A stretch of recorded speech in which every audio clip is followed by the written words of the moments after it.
ഞാനിപ്പോൾ പ്രോട്ടോടൈപ്പ് എന്ന് പറയുന്ന കമ്പനീനെ അധികം ഒന്നും പറഞ്ഞിട്ടില്ല. ഞാൻ നമ്മളിപ്പോൾ ഒരു 4 ലക്ഷം രൂപ കൊടുത്ത് പഠിക്കേണ്ട ഒരു ആവശ്യവും ഇവിടെ ഇല്ല. ഓക്കെ, ഞാനിപ്പോൾ കമ്പനീനെ പറയും, സോറി. ഓക്കെ, നമ്മളിപ്പോൾ 4 ലക്ഷം രൂപ കൊടുത്ത് പഠിക്കേണ്ട ഒരു ആവശ്യമില്ല. കാരണം എന്ന് പറയുന്നത് ഈ സാധനമൊക്കെ യൂട്യൂബിൽ അവൈലബിൾ ആണ്. കോഴ്സസ് യൂട്യൂബിൽ അവൈലബിൾ ആണ്. അല്ലെങ്കിൽ യുഡമി പോലെയുള്ള ഏതെങ്കിലും ഒരു ഓൺലൈൻ സൈറ്റിൽ കയറിയാൽ എന്ത് ചെയ്യുക, 800 രൂപ 900 രൂപ കൊടുത്താൽ ഈ ഒരു സംഭവം പഠിക്കാം നിങ്ങൾ.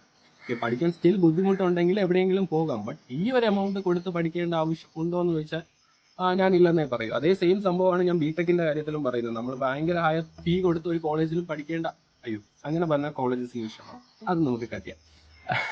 അപ്പോൾ ഞാൻ പറയുന്ന പോയിന്റ് എന്താണെന്ന് വെച്ചാൽ, ഈ സാധനം നമുക്ക് സിമ്പിളായിട്ട് ചെയ്യാൻ പറ്റുന്ന ഒരു സൊല്യൂഷനാണ്. നമുക്ക് ബിൽഡ് ചെയ്യാൻ ഈ V4 കോഡ് അക്കാഡമി ഹബ് എന്ന് പറയുന്നത് സിമ്പിളായിട്ട് നമുക്ക് ബിൽഡ് ചെയ്യാൻ പറ്റുന്ന ഒരു സൊല്യൂഷനാണ്. സിമ്പിളായിട്ട് നമ്മുടെ സ്റ്റുഡൻസിനെ നല്ലതുപോലെ ട്രെയിൻ ചെയ്യാൻ പറ്റുന്ന ഒരു സംഭവമാണ്.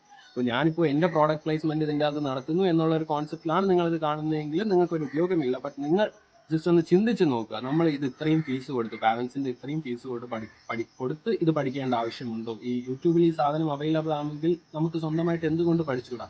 ഇനി സ്വന്തമായിട്ട് പഠിക്കാൻ കഴിയുന്നില്ലെങ്കിൽ നമ്മൾ ആ ഒരു സ്കില്ലല്ലേ ബിൽഡ് ചെയ്യേണ്ടത്. അല്ലാതെ ഏതെങ്കിലും ഒരു പെർട്ടിക്കുലർ കോഴ്സ് പഠിച്ച് അല്ലെങ്കിൽ പെർട്ടിക്കുലർ സിൻടാക്സ് ഇങ്ങനെ കൊടുത്താൽ പ്രിന്റ് ഓഫ് കൊടുത്താൽ പ്രിന്റായി കിട്ടും, ഇങ്ങനെ കൊടുത്താൽ സ്കാൻ ഓഫ് കൊടുക്കണം, അങ്ങനെ ഒരു ലാംഗ്വേജ് കാണാപ്പാടമല്ല നമുക്ക് പഠിക്കേണ്ടത്. അതിൻ്റെ ആക്ച്വൽ ഒരു പ്രോഡക്റ്റ് ബിൽഡ് ചെയ്യുമ്പോഴത്തേക്ക് നിങ്ങൾ ഈ ടെക് യൂസ് ചെയ്താൽ നിങ്ങൾക്ക് എന്ത് മനസ്സിലാവും, അതിന്റെ എന്തുകൊണ്ട് നമ്മൾ ഈ ഒരു ലാംഗ്വേജിന് ഈ ഒരു സിൻടാക്സ് ഫോളോ ചെയ്യുന്നു, അല്ലെങ്കിൽ എന്തുകൊണ്ട് ഇതിങ്ങനെയൊക്കെ ചെയ്യുന്നു, വർക്ക് ചെയ്യുന്നു എന്നുള്ള കാര്യങ്ങൾ നിങ്ങൾക്ക് മനസ്സിലാവും. സോ നമ്മൾ അതാണ് ബിൽഡ് ചെയ്യാനായിട്ട് ശ്രമിക്കേണ്ടത്. സോ എൻ്റെ ഐഡിയ ഇതാണ്, നമ്മുടെ കമ്പനിയുടെ ആ ഒരു സൊല്യൂഷൻ ഇതാണ്. ഞാൻ എൻ്റെ ബ്രോഷറും കാര്യങ്ങളും ഇതിന് മുമ്പ് പോയ ജേർണിയൊക്കെ നിങ്ങൾക്ക് കാണിച്ചു തരാം, റിജക്ഷൻ കിട്ടിയ ജേർണീസ് കാണിച്ചു തരാം. അപ്പോൾ നിങ്ങൾക്ക് ഈ ഒരു ഐഡിയക്ക് താല്പര്യമുണ്ടെങ്കിൽ എന്ത് ചെയ്യുക, കമൻറ്റ് ചെയ്യുക. ആൻഡ് ട്രിവാൻഡ്രം ബേസ് ചെയ്തിട്ടാണ് നമ്മളിപ്പോൾ സ്റ്റാർട്ട് ചെയ്തേക്കുന്നത്. ട്രിവാൻഡ്രം ബേസ് ചെയ്തിട്ടാണ് എൻ്റെ സ്റ്റാർട്ടപ്പ് നിൽക്കുന്നത്.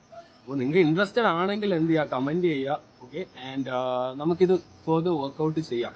ഓക്കെ, ഞാൻ ജസ്റ്റ് അത്ര മാത്രം പറഞ്ഞവിടെ നിർത്തുന്നു, ബാക്കി ഡീറ്റെയിൽസിലോട്ടൊന്നും പോകുന്നില്ല. Okay, thank you.